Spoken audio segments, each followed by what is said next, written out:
যদি 10 বছর বয়সের মধ্যে নবী এবার বেত্রাঘাত করতে নামাজ না পড়লি ইসলাম মোতাবেক নসরি আর যেমন ফোয়ারা সারি দি কিছু দিনের মধ্যে সারি দি হন্ডা ফুয়া হন্ডা বাপ হন্ডা মা খবর নাই তাহলে বলি মা বাবার দায়িত্ব নিয়ে ফুয়া সারে মানুষ গরম ইসলাম শিক্ষা দান নবী সুন্নাহ শিক্ষা দান করুন। মাতা পিতার প্রতি সন্তানের কর্তব্য হক এবং সন্তানের প্রতি মাতা পিতার কর্তব্য এবং হক কান কি এই বিষয়গুলো খুব গুরুত্বপূর্ণ। আর সমাজল্লাই বর্তমান আরা জিয়েন খেয়াল করি এনলি আরা যারা মা বাবা কল আছি তারা নজানি সন্তানের হক কি সন্তানের দায়িত্ব কি সন্তান নজানে মা বাবার হক কি এই হকর ব্যাপার আরা একে অপরের প্রতি অবগত নর হারণে যাইলে আরা একে অপরের জুলুম করি জুলুমের এই ক্ষেত্রকান কীরকম যে অসন্তানক করে মা এবং বাপরে বৃদ্ধাশ্রমত ফাটাই সন্তানক করে মা এবং বাপরে আলাদা করিতে যুদ্ধ হয় বউ এবং ফসলের আলাদা কুইস মা বাপর হন খবর নরাহে মা বাপর অসুস্থ চিকিৎসা সমস্যা অসুবিধে ইন থন তার মালুম নতাহে ইনলদি মা বাপর হক আদায় নকরে আর যে ইনলদি সন্তানের হক মা বাবা আদায় নকরে ইনলদি সঠিক সময় সঠিক অবস্থায় সন্তানের সঠিক শিক্ষা নদে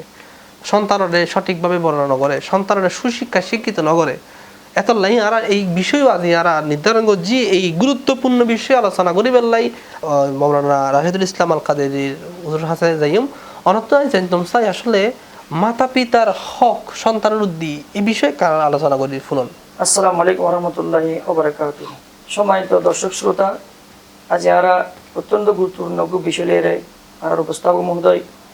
জনাব মোহাম্মদ আরমান সাহেব ওনার সামনে তুলে ধরছি যে মাতা পিতার হক সন্তানের প্রতি মাতা পিতার হক সন্তানের প্রতি মাতা পিতার হক অর্থাৎ আমরা দেশের মধ্যে আমরা দেখি দিই আল্লাহ পাক রব্বুল আলামিন কোরআন মহাকারে ইরশাদ করছে যে ওয়া কাদা রাব্বুকা আল্লা তা'বুদু ইল্লা ইয়াহু ওয়া বিল ওয়ালিদাইনি ইহসানা ইম্মা ইয়াবলুগান্না ইনদাকাল কিবারা আহাদুহুমা আও কিলাহুমা ফালা তাকুল লাহুমা উফফিন ওয়া লা তানহারহুমা ইলা আখির আয়াত। আল্লাহ পাক রব্বুল আলামিন কোরআন পাকের মধ্যে ইরশাদ করছেন যে আল্লাহ ওয়া কাদা রাব্বুকা আল্লাহ তোমার নির্দেশ দি আল্লাহ তা'বুদু ইল্লা ইয়াহু তোমরা আল্লাহ ছাড়া কেন ইবাদত করছো এবং ওয়াবিল ওয়ালিদাইনি ইহসানা তোমরা আল্লাহর পরে তোমরা পিতামাতার কি করো সম্মান করো। ইহসান মানে ভালোবাসন মহব্বত করুন তাজিম করুন ইজ্জত করুন সম্মান করুন। তাহলে শোন না যারা দর্শক শ্রোতা আল্লাহ পাক রব্বুল আলামিন সরাসরি কোরআন পাকের ভিতরে আল্লাহ ইরশাদ করে যে আল্লাহর পরে তোমরা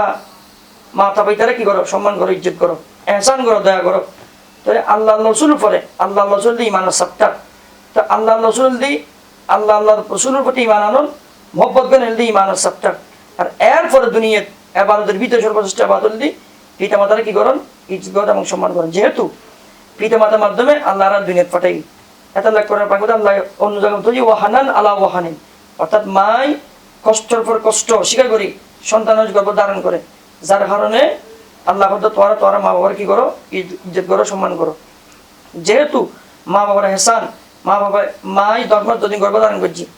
এরপর 2 বছর দুধ পান করেই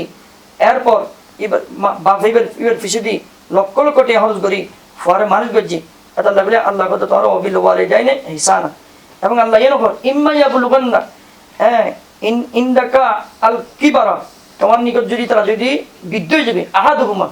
আও কিলাহুমা একজন অথবা উভয়জন যদি বৃদ্ধ হয়ে যাবে ফালা তাকুল লাহুমা উফফিন তুমি ইতার গরম পোষণ করতে যাই ইতার দেখভাল করতে যাই ইতার দেখাশোনা করতে যাই ইতার আল্লাহ ওষুধ কিনতে যায় রে ইতার সেবা শুশ্রূষা করতে যায় রে এন কোন শব্দ ব্যবহার না বুঝু যারা ইতারা কষ্ট পায়ের উফ হয় হাদিসে পাকের আসতে মুফাসসিরিন কেরাম হাদিস নকল করছি যে আল্লাহ ইরশাদ করতে বিশেষ করে আল্লামা আবুল্লাহ সামারকান্দি রহমাতুল্লাহ ফকি আবুল্লাহ সামারকান্দি রহমাতুল্লাহ আলাইহি তিনি বিশ্ববিখ্যাত কিতাব তানবীহুল গাফিলের মধ্যে লেখেছে জাহান্নামী করতে আল্লাহর এলামত যদি উপ শব্দ তুমি ছোড়ো কোনো শব্দ থাকতো